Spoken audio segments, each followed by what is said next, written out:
What are we making today, Gabby?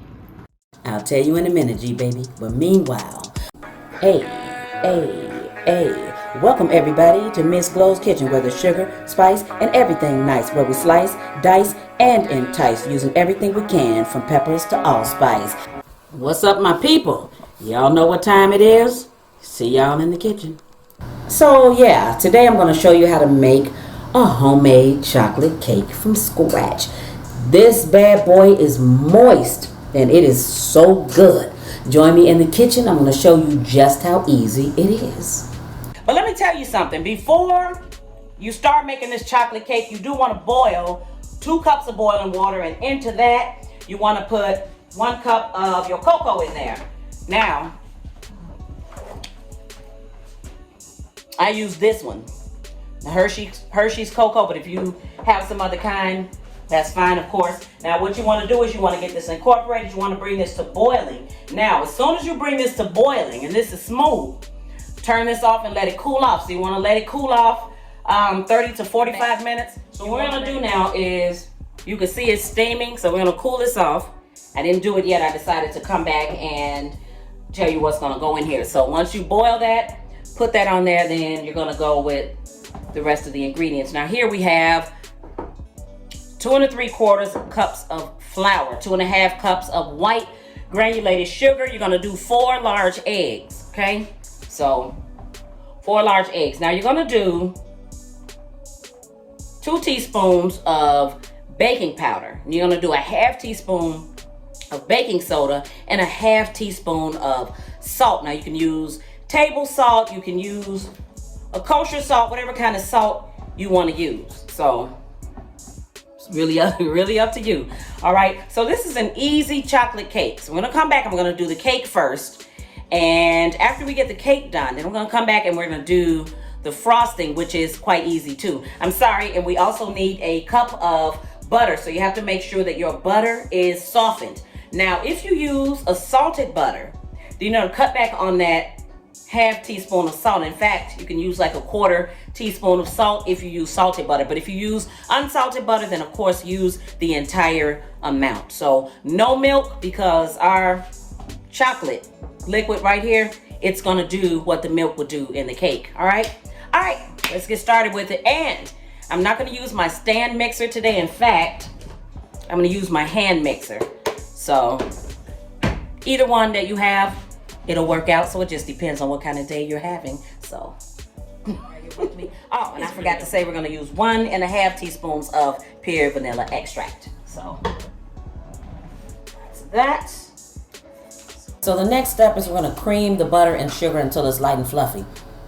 You'll know it's ready when the butter turns a couple shades lighter than it is when you put it in the bowl. So it's going to look almost like a really pale yellow.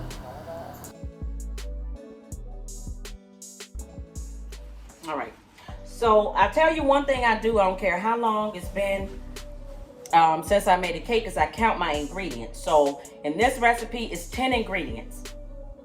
That's not the frosting though, that's the actual cake part of it. So what I do is I count, because I know it's 1, 2 in the chocolate, the water and the chocolate. All right, and then it's butter and sugar in the bowl. So I know I need 6 more ingredients right here, which is the vanilla extract, the eggs, the flour, and then it's the salt, the baking powder, and the baking soda. So that gives me 10 ingredients. That ensures I have missed nothing out of my cake. So you got to be sure, because you don't want to finish and then be like, oh man, you know, I missed something. So you don't want to do that. All right, so into this we'll go the 4 large eggs. Now you can do the eggs one at a time. To me, it makes no difference if you do it one at a time or you do them all at the same time. It makes no difference. People say it does. I don't see where it does, but okay, I've been doing this quite a long time. It's starting to look like a cake batter, and that's what we're looking for. Look like cake batter.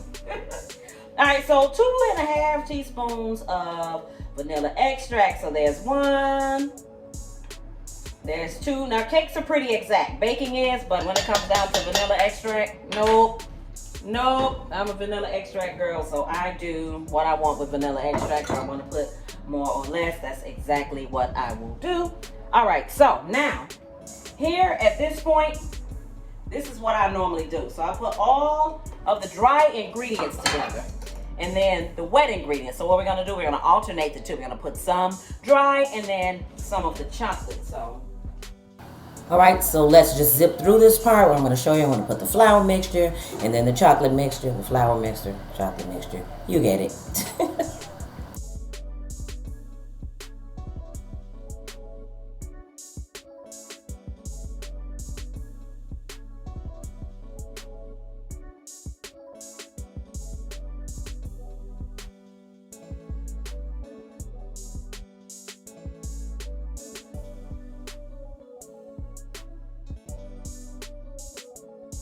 So when it comes down to this, the amount of batter that we made, you can either do 2 or 3 layers. I'm gonna do 3 layers.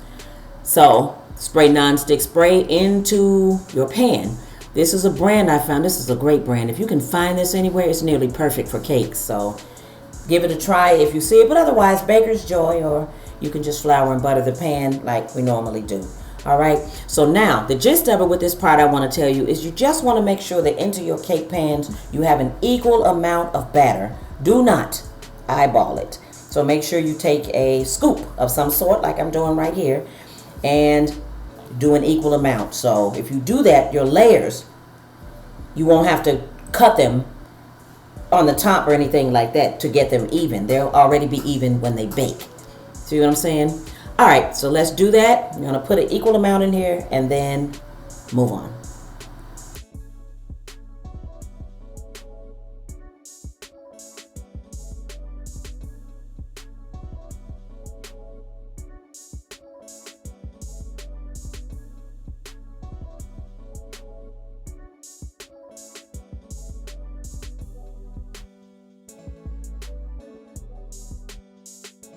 I'm gonna hit it around side and make sure that you have preheated your oven to 350 degrees. But if you're watching this video, then that's okay. It's okay to know at the end, but if you're making it with me, then that's different. All right, so into a 350 degree oven. Now these are gonna go anywhere between probably 15 and 20 minutes. It's gonna depend on your oven. So you're gonna have to watch it. You're gonna have to check it with your toothpicks, and when they are done, yes, you're gonna pull those babies out of that oven. All right? All right, so this is about 25 minutes later, and you'll know these are done when the cake pulls away from the side of the pan.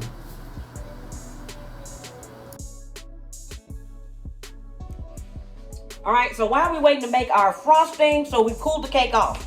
But here's the way you're gonna keep the cake moist. You're gonna take some plastic wrap. All right, so we're gonna wrap these cakes real good. All right, let's, yeah, I always pull it off there wrong. It don't matter. It don't even damn doggone matter. Okay, here we go. So we're going to, all right. So now I'm gonna get another piece. And this way we can move this out the way. Back out the way. So you're gonna do all 3 layers like this. All right, there we go. Oops, my bad. All right, so the sides over there that's open. So we're gonna wrap these real tight. And what's gonna happen with these is these are gonna stay moist. So you gotta worry about your cake drying out. You understand what I'm saying? All right, so here we go. I'm gonna do all 3 of them like that. And you know you can freeze cake layers. We're gonna do it today. So since we're gonna do it today, we're gonna leave these out room temperature. So we're gonna leave them out like this, wrapped real good. So we're gonna make our frosting, and we're gonna be right back. This is a homemade chocolate icing. Now, I'm not putting the recipe up right now, but I'm gonna put the recipe up for you. But if you wanna use a store-bought frosting, you can, just until I get that one put up. So the cake is gonna go up before that, but obviously I'm gonna come back. It's a really rich, nice, thick one. Now normally I would pipe, but today I wanted to go old school with this, a little old school. So actually I'm gonna frost the cake like we used to years ago. You know, now you see everything so pretty and so piped and just done so perfectly. But anyway, let me set my cakes up on here. I'm gonna put a piece of wax paper under here, and I'm gonna come right back. All right, so that's my cake turntable. I put a piece of wax paper on it. You can see on my hands that cake is like super, super moist. So what we're going to do here is we're going to do a crumb layer. So that just ensures that once you put your frosting or your icing on there, that you don't see the cake crumbs mixed in it. So what we do is we put a thin layer on first, and then we'll come back and we'll put a heavy layer of frosting on the outside and swirl it around to make it look pretty. Now here you can put as much or as little frosting between the layers as you like. I do not. I usually eat my cake with ice cream, so I don't like a lot of frosting between my layers.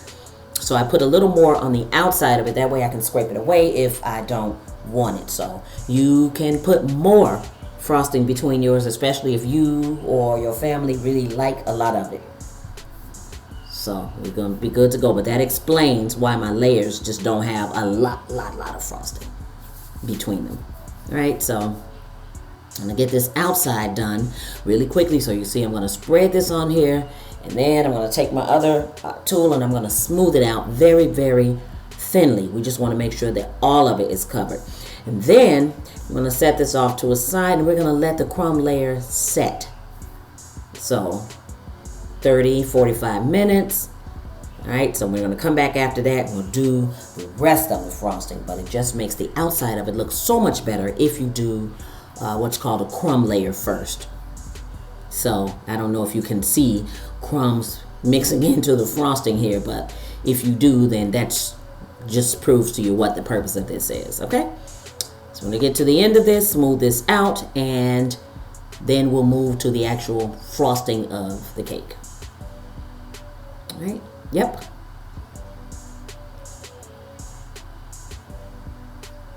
Easy peasy, and this part does not have to be perfect. While, and then you come back and you frost it. Old school, just like I'm doing right here. When my mama used to do it.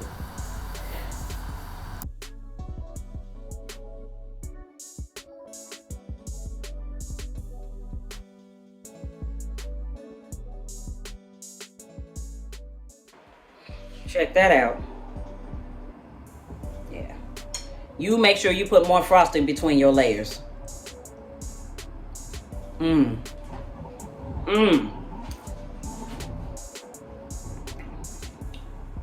Very, very moist.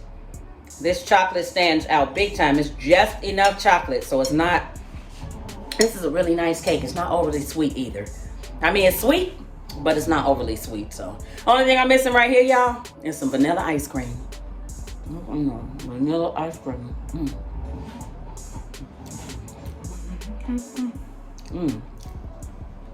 Okay.